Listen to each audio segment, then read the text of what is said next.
So this is the coolest, raddest guitar I've ever seen, used, played, held, anything. This is the Fender Ed O'Brien Sustainer Stratocaster. It is a gigantic leap for any guitar quality that I've ever experienced. It's important to know that I'm not a guitar expert. I would say I'm an adequate guitarist on a good day, and I tend to gravitate towards a lot of different music gear. My biggest strengths are probably in playing keyboard and using, some of the DAWless gear I use, but I've been playing guitar since I was a little kid. I've had lessons, I know a few chords, but I'm not as good as most of my guitarist friends at all. So that's worth noting. If you want an expert guitarist review of this guitar, that's not this video. But that said, I still want to talk about this guitar, what it means to me, and show you how it sounds with some of the pedals and things I've picked up in the last few weeks. As I mentioned, I've never really had a great guitar before. In fact, I didn't even really know how much a good guitar cost until recently. I have vivid memories of being a kid, really young, 8, 9, 10, playing outside the Eugene holiday market on an electric guitar with a few missing strings and no amplifier, busking. No one could hear me because it's just outside in the winter, and people are just giving me money to buy an amplifier. They're like, hey, this is so we can hear you next time. That's one of my vivid first guitar memories. All the guitar on some of my earlier albums was usually guitars I borrowed from friends. Even on my last album, There's Something Better, the guitar I was using was a used Epiphone Les Paul that I'd done some research on. And when I was in school, $200 was a lot of money for any piece of gear. And so I tried to find the best value guitar I could get for $200, and that was that Epiphone Les Paul. There was really nothing wrong with it to a degree, although it made a weird buzzing noise depending on the angle of the cable plugged into the jack, but it got me through, most of the last almost decade. But recently, I was talking to a friend, my coworker, about guitars, and he's a big guitar guy, and I was like, I think I want to try something nice, like a $600 guitar or something, and he started kind of laughing.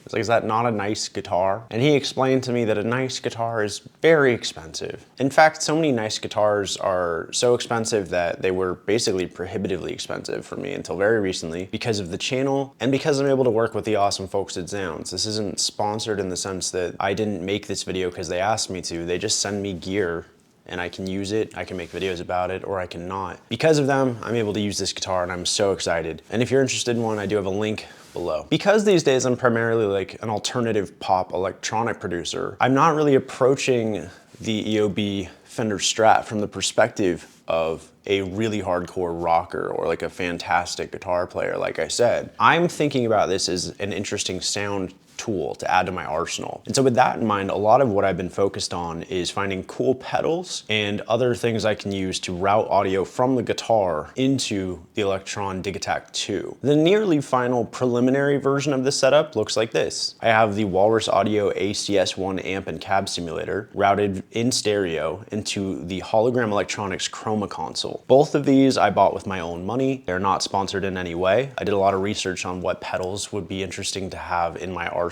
that would also be good to have for my synths, especially the Chroma Console, because it's stereo in, stereo out. It's a really nice addition to not just guitar, but also the Mini Freak, for example, and I'm definitely gonna make a video dedicated just to the Chroma Console later. Again, not sponsored, I bought both of these. Digitakt 2 was provided by zZounds. Thank you, zZounds, for this. With this setup, it's essentially ampless, which is cool. This is virtual amp and cab. Boosts the signal, gives me some nice gain, some nice crunchiness if I want it. I don't know a ton about effects in general for guitar. In many ways, I'm sort of a noob, but I watched a lot of videos and the ACS1 sounded the best to me. And it's all about personal taste, I think, right? There's gonna be people who like different pedals, but this one really spoke to me. And the Chroma Console is a pedal I've been excited about even before I really dove into guitar stuff again, because there's just so much it can do. I recommend watching other dedicated videos on the Chroma Console, and I'll probably make my own later too. But on a base level, you have these 4 modules that can run in parallel. They're all stereo in and out. They can affect things like the drive and the character. So the character ones are gonna be drive, sweetener, fuzz, movement, it's gonna be doubler, vibrato, phaser, etc.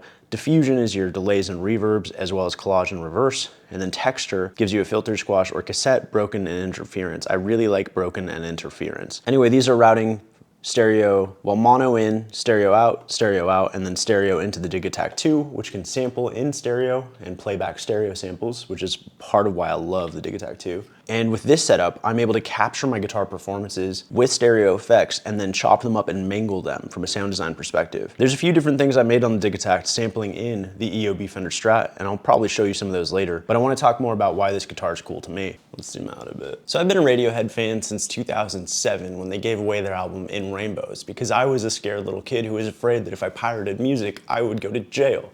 So I didn't pirate music. The fact that a major band was giving away a whole brand new album was a huge deal to me, and that was my entry into Radiohead. I slowly became a huge fan of basically their entire discography, and ever since In Rainbows, I've been there day and date for the launch of every album they put out, as well as many of the solo and side projects. And so having a piece of Radiohead in a guitar as part of my kit, as cheesy as it is, as much as I'm probably falling for, you know, branding, it's something I was really excited about. And the more I researched why this guitar is the way it is, why Ed O'Brien wanted this guitar the way it is, the more I realized it actually matched a lot of what I'm trying to do. And the big thing about it is in the name. It's a sustainer Stratocaster. The sustainer here, when you flick this on, this will hold the position of the string and it will keep vibrating it as long as the sustainer's on. And so you can hold notes for extremely long periods of time, and you can have them play essentially the exact note you're on, or you can introduce some harmonics, or you can fully just hear the harmonics. And you'll see lots of people demoing this guitar. When they use it, they'll have those harmonics up, they'll play some notes, and then they'll just use the tremolo bar on top of those high harmonics, which you'll hear once we're plugged into the setup I showed you before. From a purely subjective standpoint, this is also the most beautiful guitar I've ever seen. I've always loved the Stratocaster body and the shape, the look. You know, I was a big Rock Band and Rock Band 2 fan. In fact, Rock Band 2 is partially why I became a singer, which is then partially why I became a musician the way I am. And so I've always been attached to this guitar silhouette. And there's something about just this specific design and the palette that Ed chose and everything about this that, again, it's vain in some ways, it's very subjective and it's very aesthetic based, but I am obsessed with this guitar. I also got this little flowery strap from Fender as well directly, which I paid for with my own money. Before I plug this in, show you some of what I've done and show you how this sounds, I wanna give a huge shout out to everyone who's liked and subscribed to my videos. My channel is only where it is, and I only have the opportunity to mess with gear like this, to share my music and my ideas and thoughts with people around the world, because anybody watches and anyone cares. To everyone who's liked and subscribed, who cares about my channel, who comments and tells me their thoughts, I can't thank you enough.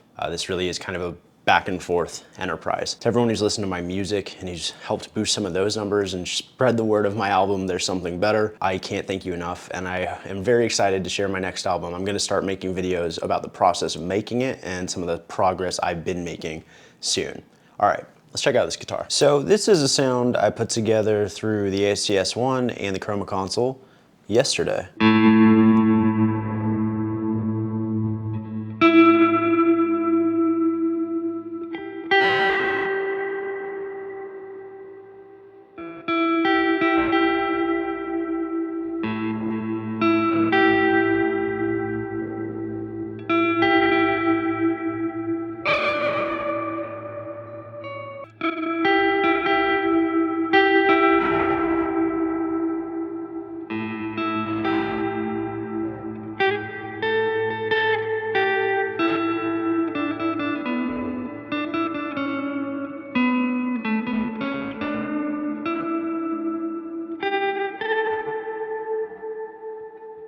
So these effects are already kind of cool, and you may or may not like what I'm going for here taste-wise, but let's turn the sustainer on.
That's just one example. If I were to, let's go to a new preset. I'll just make something really quick. So now this is just the tone out of the ACS1. Can add some drive.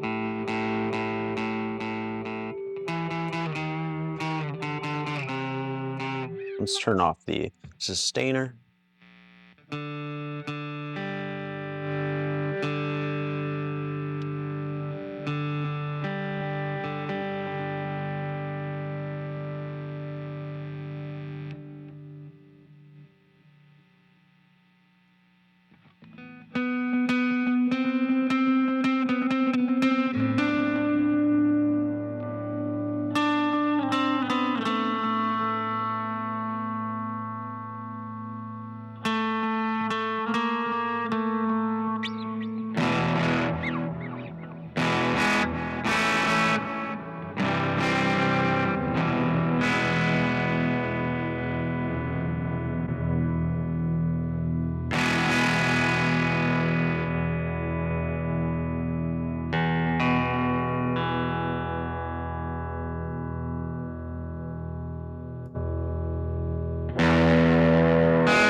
might need like a pedal board.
Okay, I'll show you some of the stuff I made on the Digitakt sampling in the EOB Fender Strat, and then I'll wrap it up. Again, apologies, my playing is not like top tier. I know that, but hopefully it sounded cool. And again, this isn't a raw demo of just the EOB, so I would recommend checking out some of the other guitar focus channels for that. All right, let's check out some kind of simple works in progress beats and tracks I've been making on the Digitakt using the EOB. All of these are before I got the ACS1, so it's just hologram Chroma Console into the Digitakt from the EOB. Okay. Oh yeah, and this is a quick lock laptop stand. I get questions in like every video comment, what stand is this? Almost every video it's the quick lock laptop stand. There's an affiliate link in the description. So this is a project where I built the entire thing here on the Digitakt 2, and there is some Chroma Console routed Fender EOB guitar playing into the actual project.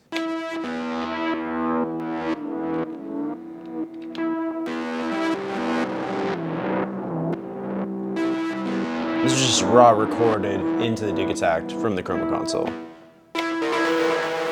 As is this.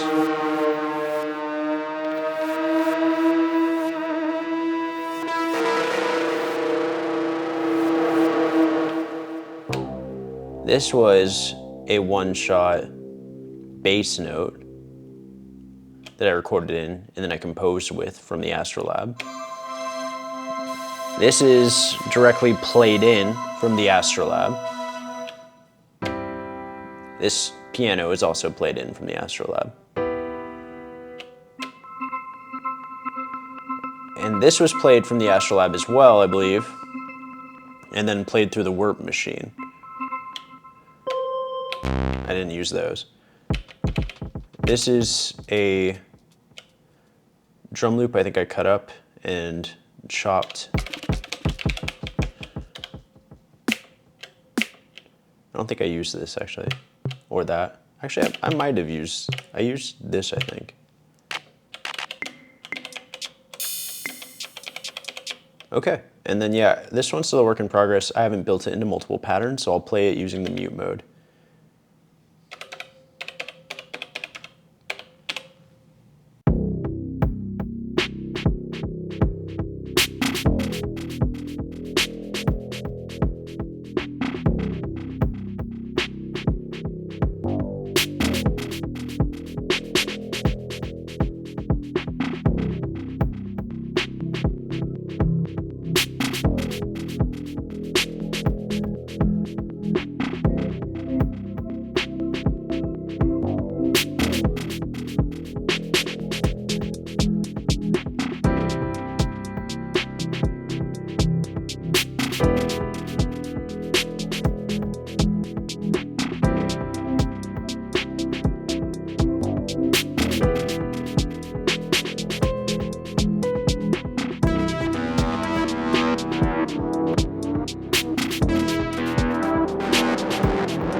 And that's it. It's not amazing, right? I mean, this is kind of me figuring out this whole setup, but I'm excited to turn this into more of a robust track with real patterns and new sections, etc. And again, like I said, I'm not some guitar virtuoso. I'm sure there's a million better guitar players on YouTube. What I hope I bring to the space is the weird combination of everything I'm doing. So thank you again for watching. I hope you have an awesome week ahead.